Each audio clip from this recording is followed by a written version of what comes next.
Avez-vous souvent pensé à tout ce que vous auriez pu accomplir si vous pouviez remporter une victoire sur votre paresse et cesser de perdre votre temps avec tout ce qui vous irrite ou toute autre sorte d'activité futile et sans valeur? C'est exactement ce que nous allons voir aujourd'hui tout au long de cette vidéo. Des trucs et astuces qui vous aideront réellement à accroître votre force de volonté, votre discipline personnelle pour atteindre les objectifs que vous vous êtes fixés. Cette vidéo est volontairement plus longue que d'habitude pour être certain de couvrir avec vous les aspects les plus importants de ce sujet et à la fin avoir une discipline personnelle à toute épreuve. Dans cette vidéo, nous aborderons deux aspects clés pour bâtir votre autodiscipline.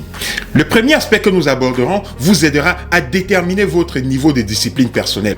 Le deuxième élément clé que nous allons voir dans cette vidéo vous aidera à comprendre pourquoi ça ne réussit pas pour vous chaque fois que vous prenez une initiative. Vous allez voir des trucs, des solutions et des erreurs à ne pas commettre pour pouvoir gérer votre comportement face à l'échec et ne pas perdre votre motivation. Alors, n'hésitez pas à mettre cette vidéo sur pause. Revenez sur les sections qui vous parlent le plus pour avoir beaucoup plus de détails. Si vous voulez commencer aujourd'hui votre vie, dès maintenant, je vous invite à rester avec moi tout au long de cette vidéo, à travers laquelle nous allons explorer les aspects de l'autodiscipline pour pouvoir booster et développer votre force de volonté pour accroître cette discipline personnelle.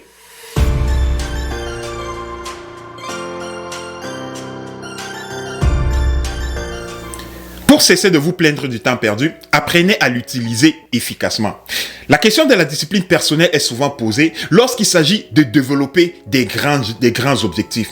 Les leaders importants de ce monde, les entrepreneurs et même des employés aguerris l'ont très vite compris. Et aujourd'hui, ce n'est plus un secret pour personne que le succès de la vie est influencé non seulement par la maîtrise du savoir-faire et de la connaissance, mais aussi par le désir de développer une bonne dose de motivation. Sans oublier la capacité de se dépasser chaque jour un peu plus. Ceux qui réussissent savent parfaitement quelle est l'importance de la discipline dans leur quotidien. Ils savent toujours comment mener leurs objectifs à terme sans s'attarder sur leurs états d'âme, encore moins sur des excuses.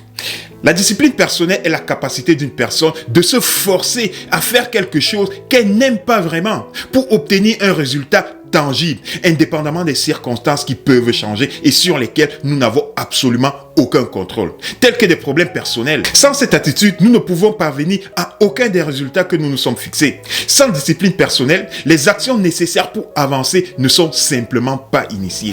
Ou comme il arrive souvent, ces actions ne seront pas menées à terme parce qu'on trouvera toujours un tas de prétextes pour s'échapper de nos engagements et ne pas faire face à nos responsabilités. C'est un des éléments clés qui démontre que vous manquez de discipline personnelle. La discipline donne de la liberté. C'est peut-être difficile à croire. Certaines personnes pensent que la discipline est un ensemble de contraintes, un manque total de liberté. C'est tout à fait le contraire. Les personnes indisciplinées sont dépendantes de leurs humeurs, de leurs désirs qui causent leur propre indiscipline. Et ces personnes indisciplinées ont de la misère à avancer dans leurs objectifs parce que la discipline personnelle implique des actions concrètes qui occupent votre esprit et non pas le sentiment que vous avez à un moment présent. Ici, il ne s'agit pas d'un sentiment, il s'agit d'actions concrètes.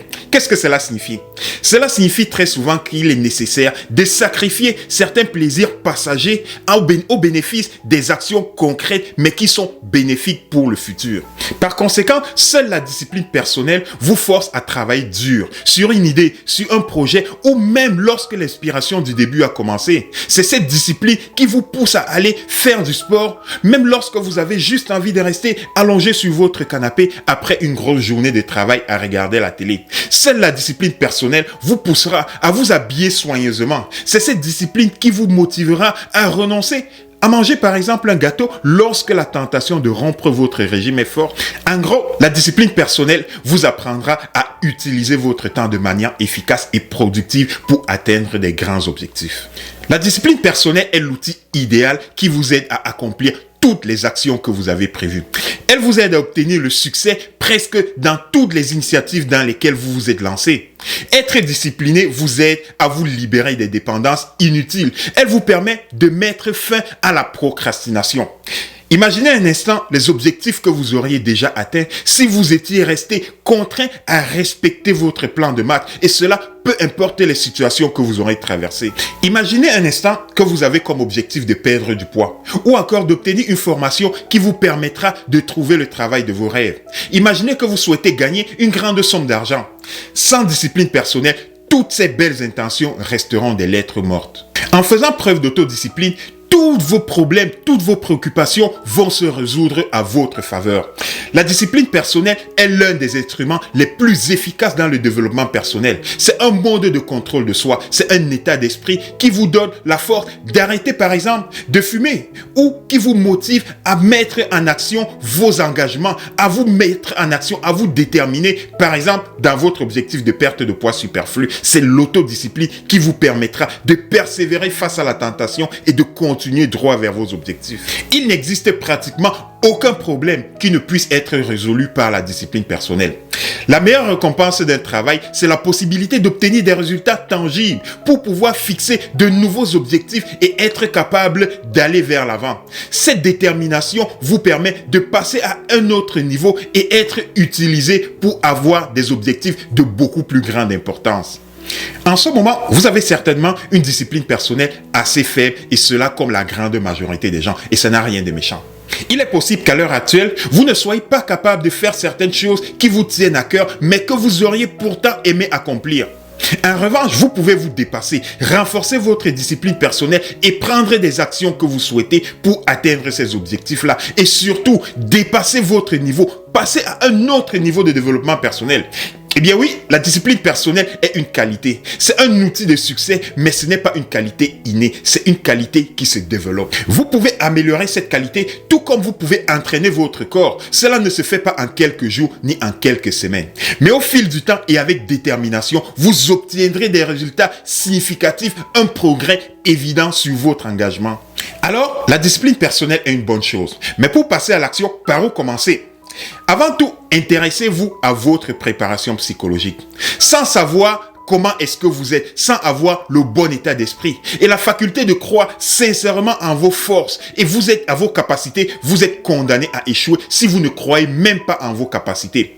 Curieusement, la préparation est tout aussi importante que l'action. Et moi, je dirais même que la préparation est plus importante que l'action. En fait, c'est le point de départ de toute chose. C'est comme le saut en parachute. Vous ne pouvez pas vous lancer d'un avion en plein vol pour la première fois dans votre vie sans aucune préparation préalable. Il n'existe pas de standard qui puisse vous aider à améliorer votre personnalité, simplement parce que nous sommes bien trop différents. C'est pour cette raison que l'étape préliminaire de préparation au développement de l'autodiscipline est l'introspection. Apprendre à se connaître et à maîtriser nos traits de personnalité est un des éléments clés pour notre préparation. Cette analyse nous permettra d'adapter notre prise de conscience sans toutefois nous limiter à nos erreurs, sans limiter dans notre tête nos propres possibilités et nos capacités de succès. En comprenant qui vous êtes, vous pouvez alors définir aisément les limites que vous pouvez atteindre. Vous pouvez clarifier votre point de départ et les objectifs que vous êtes fixés en fonction de votre potentiel parce que vous savez qui vous êtes, vous savez quelle est votre capacité. Avant de passer à l'action, l'introspection vous permettra non seulement de comprendre qui vous êtes, mais aussi de modifier votre comportement. Cette introspection vous permettra de changer l'image que vous avez de vous-même. Commencez déjà par prendre conscience de qui vous êtes. Vous voulez agir et pouvoir juger nécessairement comment est-ce que vous êtes.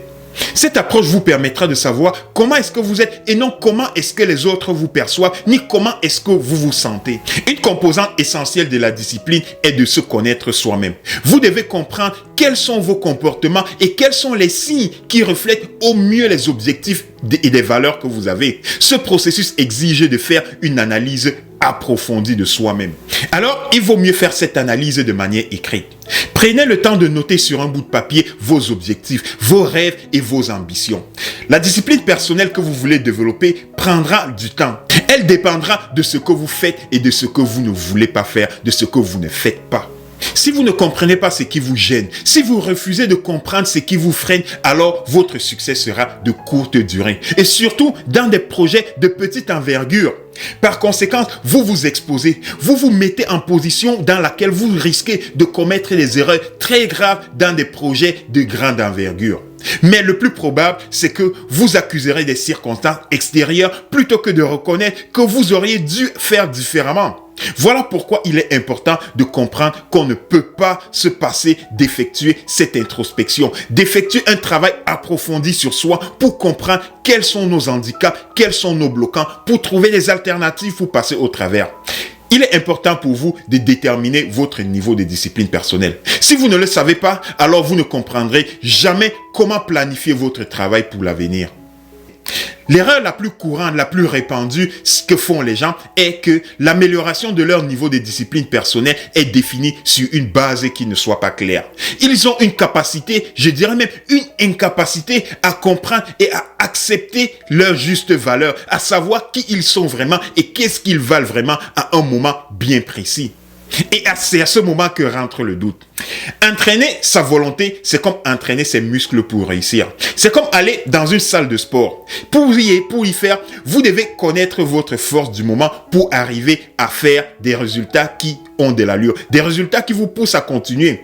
Sans cette approche, vous ne pourrez pas sélectionner le bon programme d'exercice. Vous risquez seulement d'exposer votre corps à des charges trop lourdes ou trop légères qui ne vous donneront aucun résultat et qui risquent même de vous blesser gravement simplement parce que vous n'avez pas pris en contexte la réalité actuelle, vous n'avez pas pris en contexte votre état d'esprit et vos capacités du moment. Dans le premier cas, où vous prenez des charges trop lourdes, vous ne pourrez même pas faire le premier pas. Mais dans le second cas, où vous surestimez vos capacités, vos progrès risquent d'être insignifiants et serviront simplement à vous décourager parce que ça ne va vous amener nulle part. Alors, vous devez savoir quel est votre objectif et qu'est-ce qui correspond le mieux pour vous. Et dans le même ordre d'esprit, comprendre qu'est-ce qui est accessible et qu'est-ce qui ne l'est pas. Voici une liste de questions qui vous aideront à vous analyser, à comprendre où est-ce que vous en êtes dans votre démarche vers la discipline personnelle. Commençons par l'hygiène de vie. Est-ce que vous prenez une douche chaque jour? Est-ce que vous vous réveillez tous les jours à la même heure, le week-end comme en semaine? Êtes-vous en surpoids? Si oui, de combien? Avez-vous un caprice alimentaire? Café, cigarettes, sucre? Des caprices qui ne vous plaisent pas, mais que malheureusement, vous ne pouvez pas laisser de côté. Maintenant, regardons votre routine personnelle. Est-ce que vous êtes à jour dans vos courriels? Est-ce que vous êtes à jour dans le suivi des messages que vous avez laissés de côté pour répondre plus tard? Est-ce que votre bureau est rangé? Est-ce que votre routine à la maison est-elle une routine bien définie, bien claire? Est-ce que vous faites le ménage chaque jour? Est-ce que vous promettez des choses? Et dans le cas où vous promettez quelque chose à quelqu'un, quelles sont les probabilités que vous tiendrez votre parole? Est-ce que votre ordinateur, vos dossiers sont-ils bien ordonnés?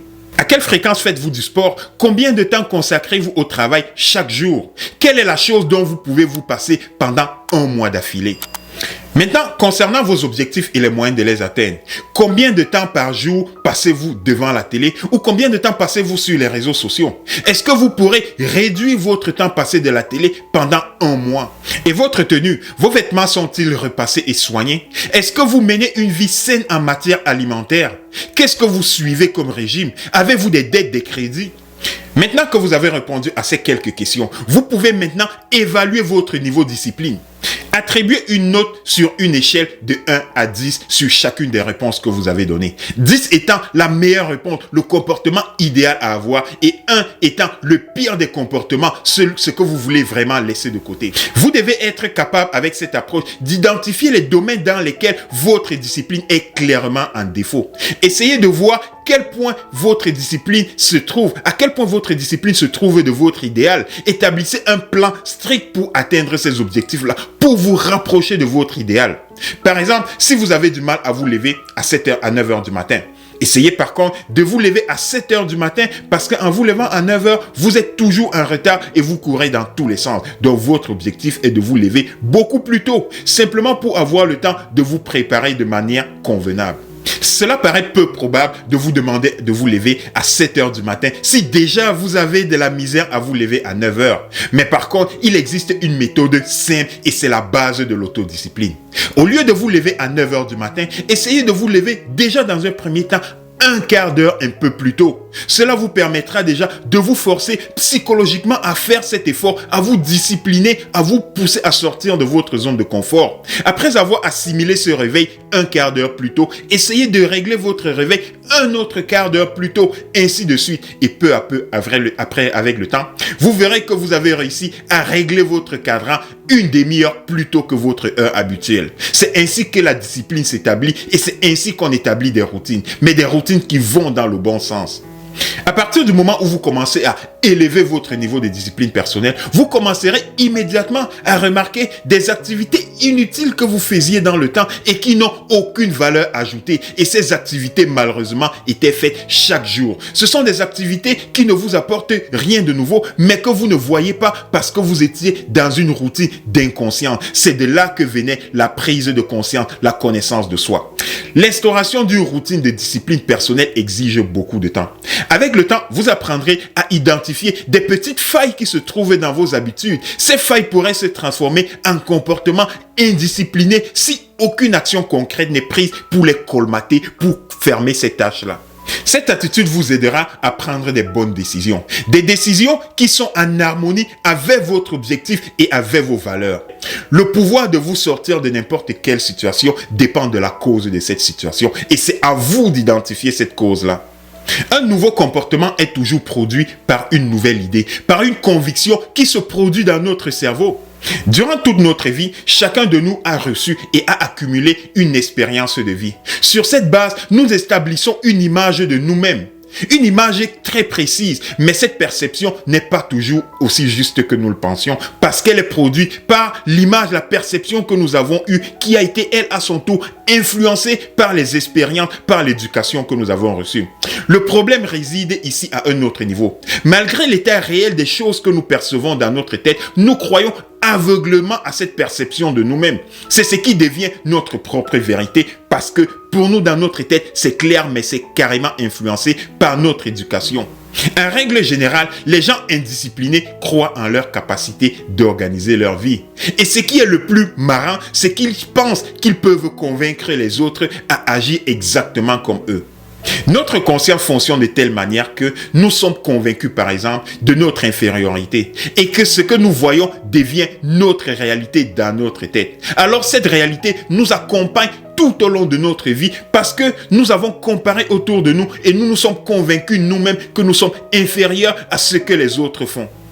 Et c'est uniquement en travaillant sérieusement sur cet aspect que nous pouvons le corriger. Nous pouvons corriger cet état d'esprit pour pouvoir passer au travers de ce problème. Mais le plus souvent, malheureusement, ce sont nos propres convictions qui prennent le dessus sur notre volonté. Maintenant, la question qui se pose est de savoir, est-ce qu'il est possible de changer radicalement de vie? La possibilité de parvenir à un résultat concret sur la voie du développement personnel en matière d'autodiscipline dépendra du fait que nous soyons prêts ou non à renoncer à nos vieilles habitudes, que nous soyons prêts ou non à renoncer à nos anciennes manières de penser. Est-ce qu'on est capable de combattre la crainte qui s'installe dans notre cerveau? Est-ce qu'on est capable de combattre l'idée à laquelle nos possibilités soient limitées? Même si vous savez déjà qu'il est nécessaire de changer d'approche sur un événement, il n'est pas nécessaire de changer complètement notre perception, mais plutôt de prendre conscience du temps qui passe. Cela nous ramènera rapidement à la réalité. Dans votre cheminement, vous allez éprouver de la peur devant les changements. Vous allez éprouver de la réticence face à l'influence de changer votre vie. L'être humain a cette faculté de rester dans sa zone de confort, même s'il est conscient que l'inaction le mène à la catastrophe. D'ailleurs, le seul moyen de parvenir à un nouveau degré de développement personnel, c'est de connaître la vérité, faire face à la réalité et pouvoir sortir de cette zone de confort. Préparez-vous au fait que, au début, ce sera inhabituel, ce sera inconfortable, mais les avantages qui compensent largement cet effort-là sont inestimables. Fixez-vous des bons objectifs. En son fort intérieur, chacun de nous sait exactement ce qu'il veut accomplir dans la vie. Et si vous écoutez cette petite voix intérieure, vous comprendrez que ce qui vous convient et ce qui ne vous convient pas. C'est un message d'alerte qui vous met en guerre de ce qui est bon pour vous et de ce qui ne l'est pas. Pourquoi vous êtes discipliné et pourquoi vous ne l'êtes pas. Si vous voulez reprendre le contrôle de votre vie, vous devez comprendre clairement quels sont vos objectifs. Vous devez avoir une image claire de votre personne, une image claire de ce que vous voulez. Avant de chercher à savoir comment atteindre vos objectifs, il vous faut déjà savoir, il vous faut être capable de déterminer ce que vous voulez. Vous ne pouvez pas déterminer un chemin sans savoir quelle est la destination. Dès que vous aurez pris conscience de ce qui compte pour vous, alors votre stratégie de développement personnel se mettra en place toute seule. Votre rêve doit être clair. C'est de là que vont augmenter vos chances pour ne pas manquer les bonnes occasions d'en profiter. Fixez par écrit toutes vos aspirations et vos souhaits. Par cette méthode simple, vous allez vous rapprocher pas à pas de vos rêves. Vous devez être capable d'arriver au résultat attendu sans aucune excuse. Il ne suffit pas d'écrire sur une feuille de papier vos objectifs et vos valeurs. Vous devez impérativement vous engager, vous compromettre à parvenir au résultat attendu. Vous devez être clair et fixé sur la démarche que vous voulez. Si vous ne le faites pas, lorsque le réveil va sonner le matin, il sera normal pour vous de rester encore au lit quelques instants et de repousser le réveil pour plus tard. Ce sera normal et rien ne va vous déranger parce que pour vous, c'est une attitude qui n'a pas d'impact sur l'objectif que vous vous êtes fixé. Si vous ne vous fixez pas pour objectif de parvenir au but que vous vous êtes fixé, alors vous risquez d'abandonner votre projet. Dès que l'enthousiasme du début sera dépassé, et nous le savons tous, lorsque nous initions un nouveau projet ou lorsque nous nous fixons un nouvel objectif, nous sommes emballés, nous sommes déterminés et nous avons un enthousiasme qui nous pousse à aller vers l'avant, mais cet enthousiasme est de courte durée. Si vous avez déjà tenté un jour d'organiser votre vie et que vous avez connu des échecs sur la voie de votre accomplissement, par exemple, vous devez être capable de prendre maintenant des décisions réfléchies parce que vous avez été confronté à des situations qui vous ont conduit à l'échec. Par ailleurs, fixez-vous un délai approximatif d'exécution de la promesse que vous vous êtes faite à vous-même. Ainsi, vous aurez des conditions qui vous permettront de fixer des critères bien définis pour évaluer votre progression. Pendant une période de temps assez longue, il vous faudra vérifier que vous respectez à la lettre les engagements que vous-même vous êtes fixés. Comme on dit souvent, ce qui peut être mesuré peut être amélioré.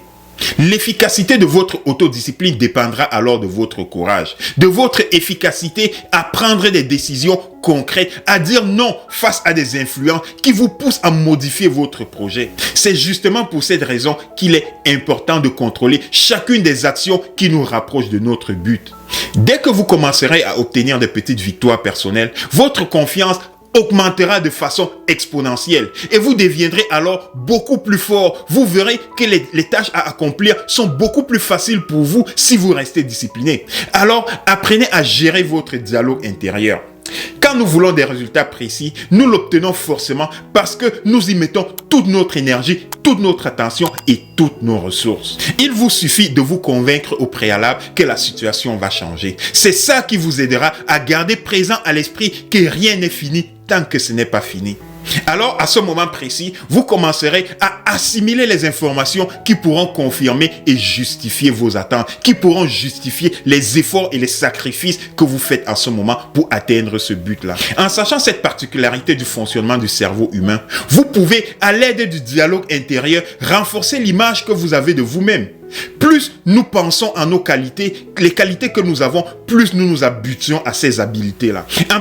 En gardant présent à l'esprit les qualités, les habiletés que nous avons, nous commençons mécaniquement à agir sans trop réfléchir parce que ces nouvelles qualités deviennent pour nous comme une seconde nature. Si nous n'utilisons pas ces qualités que nous avons découvertes de nous-mêmes, nous agirons alors comme beaucoup de gens qui conservent dans leur mémoire des expériences malheureuses. Alors, lorsque quelque chose ne fonctionne pas comme prévu, ils se répètent tout le temps cette même phrase. Ils se disent « Ah, je l'ai essayé une fois et voilà, une fois de plus, ça n'a pas marché. » Ils se disent toujours « Malgré tous les efforts, le résultat est le même. Je n'avance jamais, ça ne réussit jamais pour moi. » Pour réussir, écrivez clairement sur un papier comment est-ce que vous agirez la prochaine fois lorsque vous ferez face à des situations similaires. Ne vous attardez pas sur vos défauts. Ne vous accusez pas obligatoirement sur tous les échecs que vous allez rencontrer. N'accumulez pas non plus des expériences négatives. Dites-vous simplement que la prochaine fois, vous agirez différemment sur la base de l'expérience acquise. Par cette simple affirmation, vous établissez immédiatement un suivi avec votre subconscient. Au lieu d'accumuler des expériences négatives, ce sera plutôt une approche constructive que vous allez mettre en place pour l'avenir et votre mémoire va s'adapter à cette possibilité-là. Si vous avez fait quelque chose de correct et que vous êtes satisfait du résultat obtenu, prenez cette expérience-là, cette démarche-là et cet état d'esprit, fixez-la et gardez-la profondément en vous. Ça vous servira de ressource, ça vous servira de référence dans votre subconscient. Dès que vous allez maîtriser ces règles simples du dialogue intérieur, vous cesserez alors de vous critiquer à tort et à travers et vous apprendrez à apprécier les qualités que vous avez. Il vous sera alors beaucoup plus facile d'accomplir les tâches qui vous semblaient auparavant irréalisables.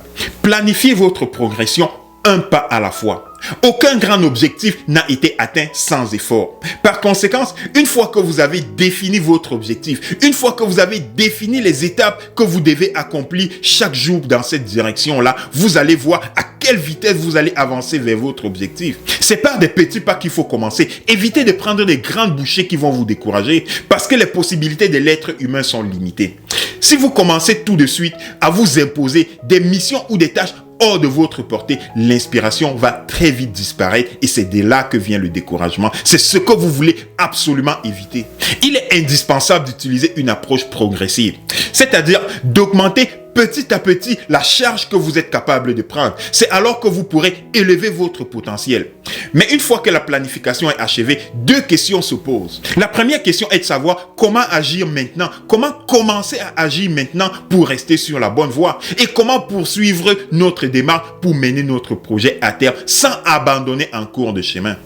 Pour trouver les bonnes réponses, rappelez-vous de l'importance de la force de la volonté. Restez jusqu'à la fin pour voir la suite des astuces qui vous mèneront à passer à un autre niveau et à bonifier votre discipline personnelle.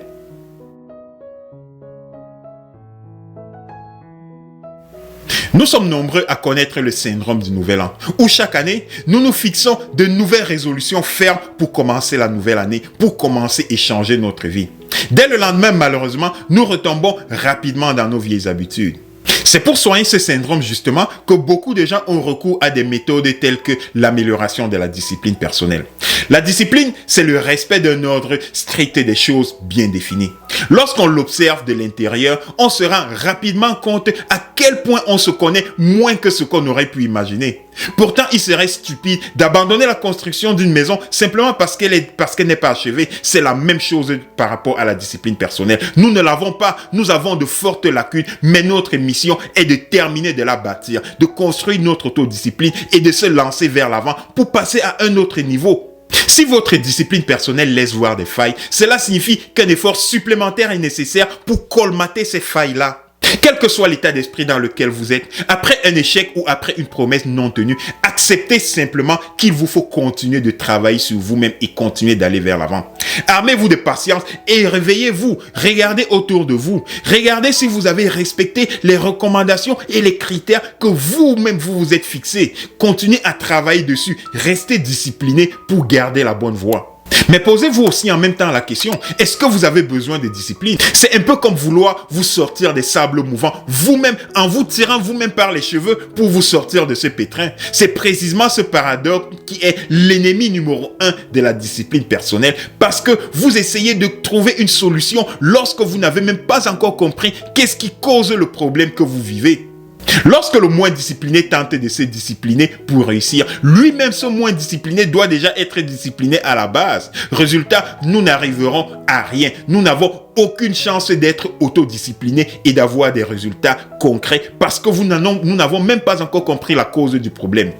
Dans la vie, ce sont les circonstances qui imposent la discipline. C'est malheureux, mais c'est la réalité. Nous le savons tous. En cas de force majeure et sans aucun effort, la discipline elle-même se fait respecter. Nous respectons les règles sans devoir nous forcer.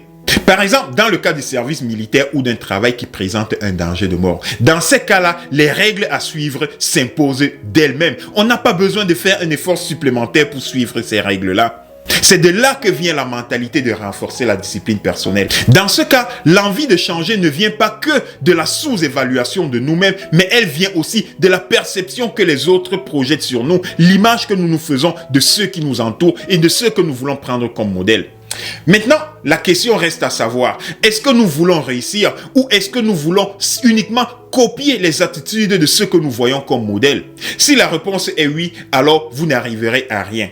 Parce que l'opinion que vous aurez faite de vous-même sera basée sur l'image que les autres projettent sur vous et non sur vos valeurs personnelles, sur votre détermination et sur votre volonté d'atteindre un but qui vous correspond à vous. Et vous ne serez capable d'arriver à rien du tout, simplement parce que votre autodiscipline n'a pas été bâtie sur les mêmes valeurs, sur les mêmes bases que celles des personnes que vous prenez en exemple, celles des personnes que vous voulez copier. Votre autodiscipline doit être bâtie sur votre propre personnalité, sur vos objectifs personnels qui vous correspondent à vous. Dans la tentative de devenir meilleur ou plus discipliné, nous avons toujours la possibilité ou cette tendance à rentrer dans la peau de quelqu'un d'autre pour mener une vie qui n'est pas la nôtre, parce que nous voyons cette personne comme un exemple de discipline, de détermination et d'engagement. Mais cet engagement et cette discipline-là n'est pas basée sur nos valeurs. Sans se connaître et en refusant d'apprécier qui nous sommes à notre juste valeur, nous sous-estimons les autres, nous surestimons les autres et nous sous-estimons notre capacité. Nous nous voyons quand même dans la possibilité de vouloir ressembler à ceux que nous avons surestimés sans comprendre quelle est la base de leur motivation, quel est leur état d'esprit. Les problèmes de discipline n'apparaissent que lorsque nous tentons en vain de faire quelque chose que nous aimerons faire mais que nous ne sommes pas capables de réaliser. Et surtout, des choses qui vont à l'encontre de nos principes. C'est pour ça que nous sommes inconfortables et c'est là que nous avons besoin de discipline pour pouvoir franchir ce cap. Le problème ne réside pas dans l'absence de la force de volonté suffisante, mais plutôt dans l'incompréhension de ce que nous souhaitons vraiment et dans la compréhension de l'état d'esprit dans lequel nous sommes. Tenter de toutes ses forces de faire quelque chose selon des règles artificielles n'est efficace qu'à court terme. Cela aboutit forcément à un échec, soit à une destruction de notre cohérence interne.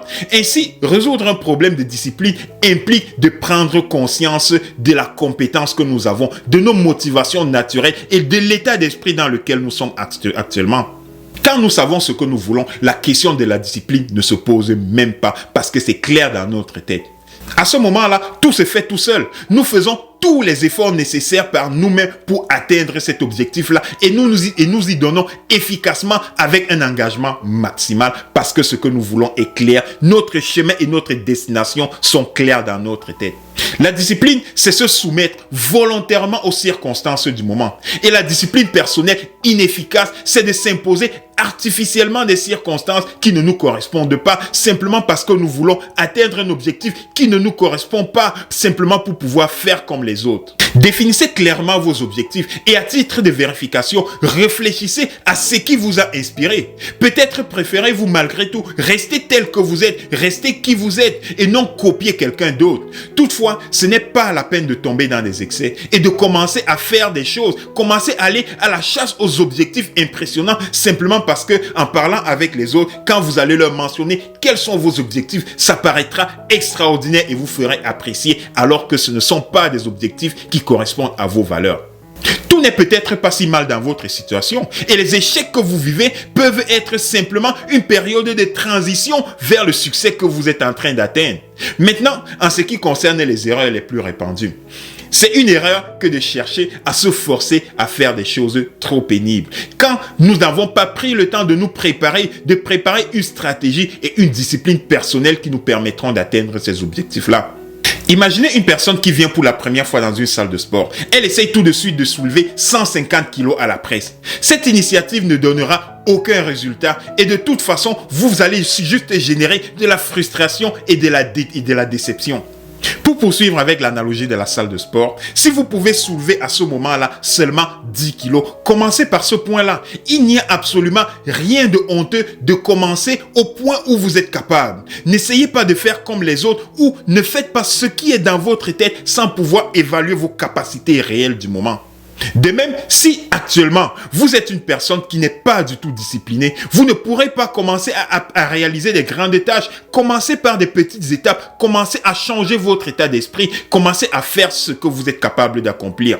Plus vous serez discipliné, plus les tâches préalables vous paraîtront faciles et plus vous serez dans un état d'esprit d'affronter des tâches ou un état d'esprit beaucoup plus développé. Avec la pratique, les problèmes qui au départ paraissaient difficiles vous sembleront faciles. Et vous serez dans un état d'esprit où vous pourrez prendre des charges beaucoup plus lourdes, où vous pourrez faire face à un système de discipline beaucoup plus fixé. Avec la pratique, les problèmes qui semblaient difficiles au départ vous sembleront maintenant comme un simple jeu. Vous pourrez alors vous sentir beaucoup plus fort, vous pourrez prendre des poids qui soient beaucoup plus difficiles à soulever, ce que vous n'aurez pas pu faire avant. Cessez de vous comparer aux autres. Cette démarche vous mènera à coup sûr vers une impasse. Si vous cherchez une personne qui réussit mieux que vous et que vous avez déjà obtenu de grands résultats, alors c'est certain que vous allez la trouver. Par contre, si vous vous considérez comme une personne faible, alors autour de vous, tout le monde paraîtra plus fort. Mais à l'inverse aussi, si vous vous considérez comme une personne forte, quand vous regarderez autour de vous, vous aurez clairement la sensation qu'autour de vous, tout le monde est beaucoup plus faible. Alors, il ne faut se comparer qu'à soi-même. Ce sont vos progrès qui deviennent votre point d'intérêt. Ce sont vos progrès personnels qui doivent vous intéresser et non les progrès des autres. Comparez-vous avec vous-même. Comparez-vous aujourd'hui par rapport à qui vous étiez hier. Le fait d'accepter qui vous êtes vous aidera à devenir une meilleure personne, vous aidera à devenir meilleur demain. Mais quand doit-on commencer à renoncer à nos objectifs? La réponse est simple. Persévérez et ne cédez jamais. Bien sûr que personne n'est parfait. Céder est parfois la meilleure solution. Céder n'est pas signe de faiblesse, surtout quand on fait face à des situations complexes. Réfléchissez bien. Les échecs sont peut-être liés au fait que les objectifs que vous vous êtes fixés ont peut-être changé ou que vous-même vous avez changé sans que vous ne vous en soyez rendu compte. C'est pour ça que vos échecs apparaissent, parce que vous avez eu un changement que vous n'avez pas remarqué, soit dans vos objectifs ou dans votre état d'esprit. Quand vous progressez, vous devenez une autre personne. Vous devenez différent de qui vous étiez il y a un an, simplement parce que vos besoins ont évolué, vos états d'esprit ont évolué et votre détermination s'est améliorée. Et si vous réalisez des progrès de façon consciente et de manière consistante, le changement sera significatif et beaucoup plus rapide. Si vous ne pouvez pas garantir que le but que vous avez fixé aujourd'hui vous motivera encore demain, c'est parce que les besoins et la détermination d'aujourd'hui changent avec le temps et votre capacité s'améliore et vos points d'intérêt par conséquent changent. Pour laisser place à de nouveaux objectifs, vous devez abandonner les anciens. C'est comme dans un vase. Faites de l'espace pour rajouter du nouveau. Les nouveaux objectifs sont parfois beaucoup plus passionnants et motivants que ceux que vous aviez dans le passé parce que les attentes sont beaucoup plus élevées et votre enthousiasme pour les accomplir est sans limite. Lorsque vous décidez d'abandonner des anciens objectifs, la partie la plus pénible de ce processus consiste à comprendre les causes de votre décision d'abandonner un ancien projet. Il vous faudra peut-être beaucoup de temps pour y arriver, mais cela n'est pas possible si vous n'êtes pas discipliné. Pour pouvoir assurer votre progrès, il vous faut laisser passer les anciens objectifs s'ils sont déjà accomplis ou s'ils ne répondent plus à votre besoin. Faites place à de nouveaux objectifs. Votre détermination vous amènera à les propulser vers de nouveaux objectifs, vers de nouveaux défis. Maintenant que vous avez de nouveaux intérêts, et là, il est donc important que vous puissiez changer d'objectif pour les adapter à ces nouveaux intérêts. Conformément à votre vision de l'avenir, cette vision évolue avec le temps. Peut-être avez-vous rêvé qu'un jour, vous serez capable d'être sportif de haut niveau, couvert de médailles.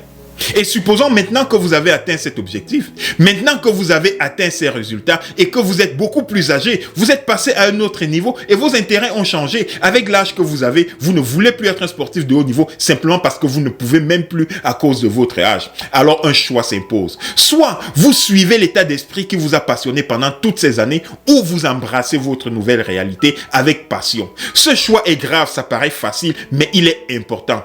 Il faut donc bien réfléchir parce qu'il va falloir réorienter votre vie par rapport à vos nouveaux objectifs, par rapport à vos nouveaux objectifs une fois de plus, tellement vous l'avez fait dans le passé, mais c'est une roue qui ne s'arrête pas. À mesure que vous avancez, vos objectifs s'adaptent à votre réalité. Vous devez donc être prêt à trouver de nouveaux objectifs et à être capable d'orienter votre nouvelle façon de penser pour continuer d'avancer avec la même détermination. Si vous avez une facilité à abandonner vos objectifs, faites très attention. Faites très attention pour ne pas tomber dans l'autre travers, dans le travers de la paresse. On pourrait penser que la paresse est un défaut évident, qu'elle vous mène forcément à l'échec, qu'elle ne vous mène à rien de bon. Il faut mettre toutes vos forces pour lutter contre la paresse. C'est l'état d'esprit que nous avons, c'est ce qui nous a été inculqué tout le temps.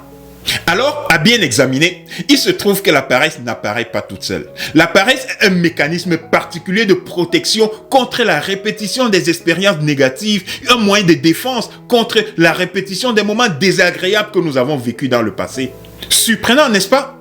Imaginez que vous avez une fois décidé de lancer un nouveau projet, que vous avez connu un échec dans cette tentative-là. Votre psychisme résiste actuellement à un nouveau projet pour éviter de vous voir vous effondrer une fois de plus sous un nouvel échec. La paresse aide à éviter ce sentiment de culpabilité. La paresse aide à éviter le sentiment de honte et de déception parce qu'elle est basée sur des expériences négatives que vous avez vécues dans le passé. La paresse est alors un mécanisme de défense. Mais par contre, c'est le cerveau qui conserve ses souvenirs négatifs pour vous donner en temps voulu un signal émotionnel d'alerte quand des situations similaires vont se présenter. Et de façon similaire, lorsque vous avez décidé de remettre à plus tard un projet ou une initiative, le système nerveux vous récompense immédiatement en vous donnant une sensation de délivrance, une sensation de relâchement. C'est là le risque de la paresse. Si vous vous sentez rassuré et libre, comme si vous avez fait quelque chose, comme si vous avez réussi à éviter une expérience malheureuse parce que votre paresse vous a donné cette satisfaction de libération, de bien-être, c'est là qu'il faut faire très attention. En d'autres termes, le cerveau utilise une espèce de fouet émotionnel pour vous mettre dans un état d'esprit qui vous pousse à l'action. Pour résister à ce processus de paresse, il vous faut apprendre à débrancher les mécanismes de défense. Les mécanismes de défense comme la paresse et ne pas y recourir quand ce n'est pas nécessaire. Restez en alerte car ces mécanismes de défense vous empêchent d'être productif. Le problème de la paresse est toujours difficile à résoudre. En premier lieu, il faut comprendre ce qui vous fait peur dans de nouvelles tâches. Lorsque vous êtes face à l'inconnu, qu'est-ce qui vous effraie le plus? C'est par ça qu'il faut commencer. La deuxième étape maintenant consiste à savoir quelles sont vos principales peurs. Quel est le moyen que vous avez pour vaincre ces peurs-là? La peur de commettre des erreurs est la forme de peur la plus répandue. Elle sert de signal qui vous avertit que vous pourrez souffrir par rapport à un échec que vous avez vécu dans le passé. Cet échec du passé est resté gravé dans votre mémoire et elle vous sert de signal d'alarme. C'est ce qui crée votre peur de commettre des échecs. Si vous ne savez pas tout de suite comment effectuer correctement un travail, alors cette peur ne vous laisserait même pas commencer à le faire parce que vous êtes face à l'inconnu. C'est ainsi que la peur de tomber dans le piège de l'inactivité se produit. Alors, comment vaincre cette peur? Comprenez à la base que la peur de commettre des erreurs n'existe pas. Il n'existe que la peur de revivre des sensations désagréables. C'est pareil au même sentiment que nous avons lorsque nous sommes critiqués en public.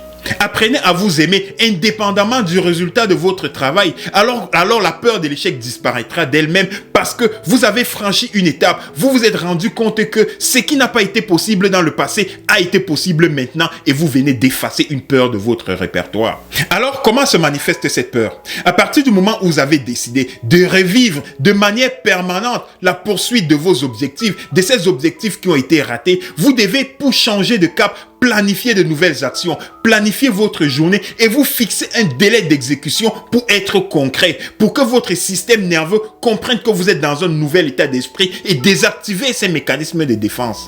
La peur d'abaisser votre niveau de discipline apparaît lorsque vous avez déjà eu une expérience réussie par le passé. Si vous avez déjà réussi à obtenir de bons résultats, il peut y avoir une crainte de que la prochaine fois ne soit pas aussi bonne que la première, alors vous vous mettez une pression ajoutée sur votre approche. La peur de baisser votre niveau se transforme alors en problème qui paralyse toutes les actions futures que vous voulez établir. En général, il faut se souvenir que la peur de baisser votre niveau de discipline n'existe pas. Pareil que la peur de commettre des erreurs. La seule chose qui existe, c'est la panique à la pensée que les mauvais résultats cesseront de faire que ceux qui vous ont aimé par le passé à cause de vos victoires précédentes commencent à vous aimer moins parce que vous avez eu un résultat moins bon. C'est du non-sens. La peur du danger est suscitée non pas par votre propre expérience, mais par les avertissements de votre entourage. Pour dompter ce type de peur, il faut se poser la question suivante. Qu'est-ce qui pourrait arriver si je fais ceci? Ou qu'est-ce qui pourrait arriver si je fais cela? C'est la réflexion que vous avez à avoir. Et vous pouvez formuler cette question-là, avoir toutes les réponses possibles. Ainsi, vous vous rendrez rapidement compte que les choses terribles ne se produisent pas aussi souvent qu'on peut penser. Alors, vous allez être capable d'envisager des solutions possibles pour faire face à ces problèmes parce qu'il y a moins de peur que ce que vous pensez. Maintenant, la peur d'être déçu par soi-même. Si on croit fermement qu'on est doué dans un domaine, on peut tomber dans un autre piège, qui est le piège de la peur de la déception. Cette peur-là est causée par l'objectif. Là où nous avons mis la barre, nous risquons d'avoir mis la barre beaucoup trop haute. La crainte d'être déçu ressemble à celle de l'échec. Ces deux modèles de comportement sont unis par une expérience négative. Sur le chemin qu'on choisit d'accomplir, nous nous fixons la barre tellement haute que maintenant nous sommes en panique de faire quelque chose qui soit en deçà de cette barre-là.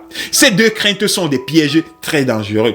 Les placer sur notre chemin représente un handicap à considérer. Cet handicap-là doit être analysé méticuleusement pour pouvoir passer à un autre niveau, pour être capable de progresser vers l'objectif qu'on s'est fixé. De telles craintes existent dans notre subconscient et en très grande quantité. Elles bloquent la réalisation de soi, ne permettant pas de commencer de nouveaux projets. Elles nous éloignent des grands objectifs et des grandes victoires que nous pouvons atteindre.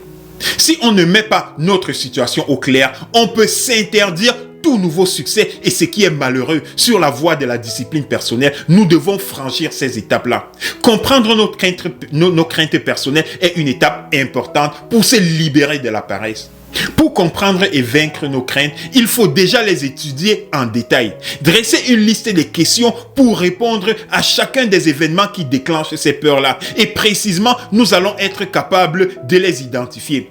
Dès que vous aurez étudié toutes les solutions possibles, le travail à faire cessera d'être inquiétant pour vous. Cette terreur incontrôlable va disparaître simplement parce que vous avez analysé les déclencheurs de ces craintes-là et vous avez trouvé des solutions pour pallier à ces événements-là. Voici quelques questions qui vous aideront à vaincre votre peur. Qu'est-ce qui pourrait arriver de désagréable si vous commencez à agir dès maintenant? C'est la première des craintes, la peur de prendre des initiatives. Quel désagrément vous pourrez rencontrer en réalisant vos rêves, en allant chercher votre objectif? Quel est le sentiment possible désagréable qui pourrait être déclenché sur vous si vous faites face à une déception? Qu'est-ce qui va se passer si vous continuez d'avancer vers vos objectifs malgré les difficultés que vous rencontrez? Quel sentiment vous allez éprouver face à une situation inconfortable? Est-ce que vous aurez l'état d'esprit de continuer d'avancer? Qu'est-ce qui sera le plus agréable ou désagréable si vous abandonnez votre objectif? Quand nous décidons de vivre comme bon nous semble, il existe toujours des gens mécontents, c'est inévitable. Des gens qui sont vexés de voir que nous prenons des initiatives, des gens qui ne se sentent pas contents parce que nous sommes en désaccord avec leur manière de voir, mais la décision nous revient. Au bout du compte, la décision à suivre notre voie, à respecter notre discipline, nous appartiendra toujours. Et souvent, nous aurons clairement l'impression que le monde est aligné contre vous simplement parce que nous ne voyons pas les choses comme eux. Mais notre décision nous revient à nous. Alors, il faut toujours se souvenir que nous sommes responsables avant tout de nous-mêmes. L'opinion ou l'approbation de notre entourage, quels que soient des gens qui nous le font, que ce soit des gens proches ou des gens lointains, notre décision nous appartient. Dans aucun cas, les décisions des autres doivent être déterminantes pour la décision que nous allons prendre. Nous pouvons nous en servir comme élément d'analyse, mais pas comme de solution concrète. La solution nous revient. Vous êtes les seuls responsables de ce que vous avez décidé. Vous avez décidé de vivre votre vie à votre manière, de progresser à votre rythme. Vous êtes les responsables du résultat que vous allez obtenir et des conditions dans lesquelles vous allez vous trouver pour atteindre ces résultats-là. La faute et les actions des autres ne sont pas des bloquants, mais plutôt des éléments qui vous permettront à baser ou à structurer votre démarche. Vous êtes les seuls maîtres de vos décisions. Il est fréquent que les valeurs et les convictions d'autrui divergent des vôtres et c'est normal. La différence entre votre mode de vie, votre conception et ce que les gens pensent de vous et des objectifs que vous avez fixés vous importe peu. Servez-vous-en, comme je l'ai dit tantôt, d'éléments d'analyse mais pas de décision. Vous ne prenez pas les décisions pour les autres, vous les prenez pour vous. Votre nouvel emploi du temps fera alors des mécontents parce qu'ils vont voir quel est votre engagement, quels sont les objectifs et comment vous vous préparez pour les faire. Ça peut ne pas satisfaire à tout le monde. Cela peut créer plutôt le doute dans votre esprit de voir à quel point les gens qui vous entourent sont réticents à vos objectifs. Ils sont réticents à votre capacité d'atteindre ces objectifs-là. Mais dans votre tête, vous savez quelle est votre motivation. Vous savez quelle est votre définition et vous ne pouvez pas vous tromper. Cette confrontation de convictions opposées génère généralement en vous une lutte intérieure. Mais celui qui a compris que les convictions des autres ne doivent pas vous affecter est la personne qui est capable de réussir. Cette personne décide d'aller jusqu'au bout dans chacune de ses initiatives. Elle n'est pas menacée par les convictions et les réactions des autres. Seul celui qui doute de lui-même et qui ne connaît pas sa véritable capacité est effrayé par les opinions des autres. En commençant à revoir de façon critique vos anciennes convictions et en considérant honnêtement votre vie, vous comprenez que la seule autorité qui peut avoir une influence sur vos valeurs, c'est vous-même. D'habitude, nous attendons les conseils des autres. C'est un comportement humain. Mais la réalité est que nous sommes les seuls à pouvoir agir. Si nous attendons après les autres, nous n'allons pas avancer. Nous n'aboutirons à rien du tout.